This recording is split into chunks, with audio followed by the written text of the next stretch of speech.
What's up, everybody? My name is Jason, and welcome to the SBA must remove 4506T requirements in the EIDL program. It is Monday, July the 12th, 2021. Please do me a huge favor, give this video a thumbs up, hashtag EIDL in the comments below, and holy shit, what a day over on Twitter at Try Small Biz. That's at Try Small Biz, where I've been duking it out with the House Committee for Small Business, Miss Carolyn Bordeaux here in Georgia, who's been a flop with respect to serving middle-income communities.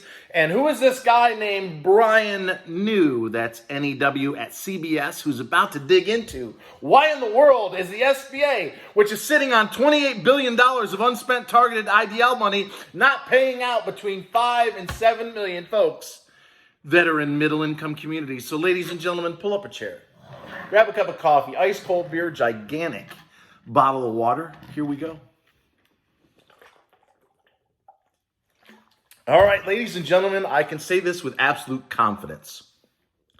The SBA is beginning to lose the PR battle.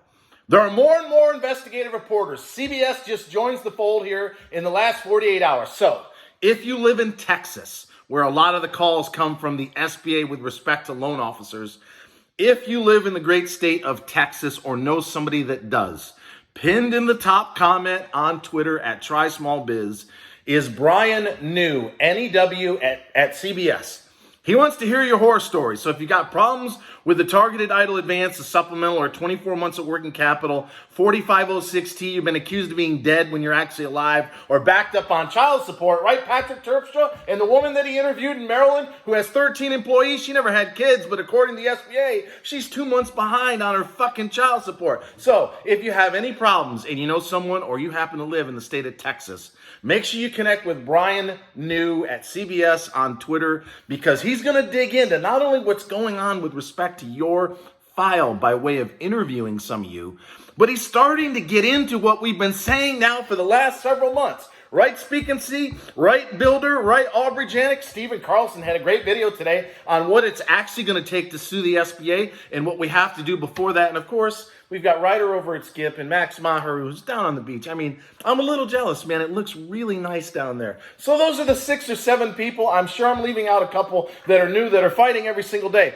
But we're finally getting some of these investigative reporters, not just to focus on the fuck-ups around the filings of the applications and all these ridiculous reasons why many of you were declined, or why the IRS has 35 million tax filings that are backed up. And if Ryder over at Skip is right, and there's somewhere between 2 and 3 million people that are saying, I want 24 months of working capital, there's no way in hell the SBA is going to be able to get 4506Ts from the IRS in a timely fashion. So I want to thank Brian New for joining the family of investigative reporters like a Patrick Terpstra, like a Stacey Colley over at the New York Times, who are starting to smell a fucking rat, like I've been saying now for months. There's a reason why they're waging this class warfare, and I'm going to outline in the next couple of minutes why the SBA and the Democrat Party in particular, because they control every branch of government, are committing political suicide as we speak, because here are the facts. According to Miss Isabel Guzman, who spoke today, and I have to say, she seems like a nice lady, but she's steering the ship in the wrong fucking direction, or she's drank the Kool-Aid and she's being forced to walk the plank on behalf of the Democrat Party with all this Build Back Better bullshit. By the way, you know where that slogan came from? It's a 2017 origination out of the UN, the United Nations, one of the most corrupt institutions in the entire world that we live in, ladies and gentlemen. So when the head of the SBA is talking about Build Back Better again today, she is towing the line of the Democrat Party. And what are they into right now? Pandering to low-income communities, or what they now called the underserved. So let me explain, Chuck Schumer, like I said in a voicemail this afternoon, why you're going to lose the Senate and you're definitely going to get wiped out in the House in 2022. You guys poll tested right before the election last year this low-income requirement bullshit that was not part of the CARES Act. There was none of that because we were all in it together, right? How many times did we hear when we were being locked down in May and April and June of last year? We're all in this together, right? Well, sometime around September, coming out of Nancy Pelosi's caucus, when she came out with a new version of the HEROES Act, she put the low-income requirement in the SBA Lifeline grant. That was the $50,000. Now, it was supposed to be $20 billion for low income, and they shall go first. and then $20 billion for the rest of us, including white guys that look like me. But for whatever reason, they never passed the bill through the Senate, and 6-7 months later, they're still hanging on to this low-income, aka underserved bullshit. But here is the legal nightmare staring in the face of not just the SBA, but the Congress itself. As of yesterday, the SBA has sent out 10.1 million invitations by way of email, twice now at least. They've got 2 million applications for the $10,000 targeted Eidl advance. Of those 2 million applications, as of a few days ago, they have funded 271,000. So as I pointed out in a tweet 48 hours ago, 97%, you investigative reporters like a Brian New, of the 10 million invitations have got absolutely fucking nothing from the SBA in 2021 with respect to the targeted. We may as well throw the $5,000 supplemental grant in there. So the question is, if they've only funded 3% of the total applicants, and as Brian New is going to point out in his next expose, I hope, if they're sitting on $28 billion, which is 93% of the funds that Congress gave them almost 6 months ago, why? Start asking this question, investigative reporters.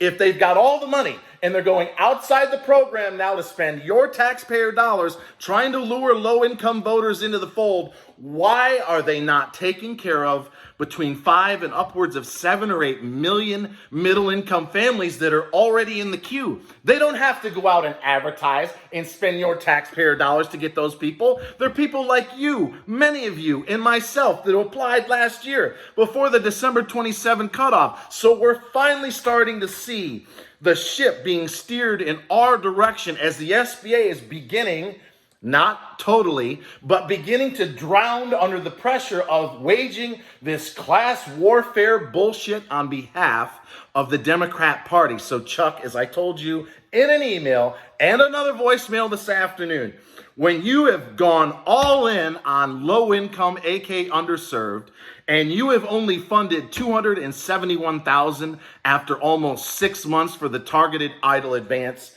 but you have more than 20 times that sitting there in middle-income communities, that is political suicide. That is the House and probably the Senate going right down the fucking toilet in 2022. So if the Democrats want to continue to hold on to power, and they probably won't, second year of a new administration, it happened with Trump last time. It's usually a wipeout. But when you consider the fiasco at the border, the escalating violent crime rates, including murder, up 39% right here in Atlanta in the last 6 months, combined with 5 to 7 million people, 20 times the amount of low income that they've saved in the last 6 months, the Democrats are going to get absolutely wiped out. And while some of you don't want to hear that, it's the fucking truth. So if you are all in for the blue team, you need to get on the horn and you need to call Jackie Rosen and John Cornyn and Chris Coons and any of the other Democrats. Bernie Sanders, wasn't he Mr. Middle Class? Mr. Middle Class Joe Biden, aren't you a guy who claims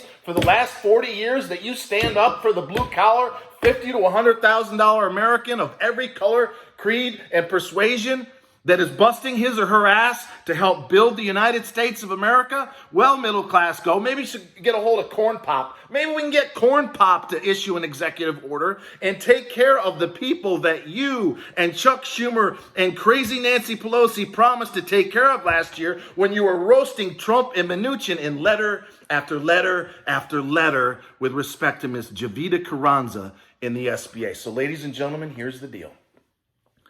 We are starting to win the PR battle. And while I may have tweaked a few Democrats, that's tough fucking shit.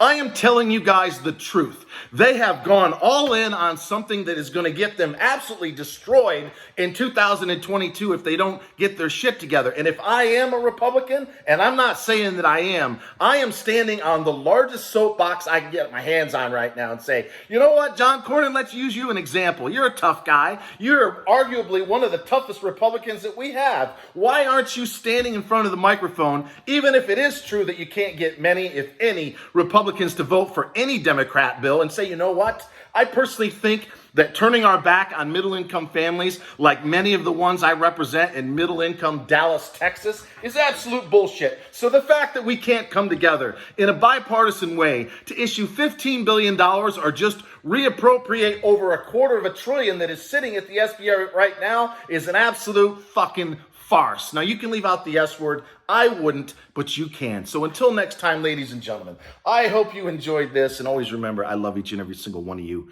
And thank you so much for watching.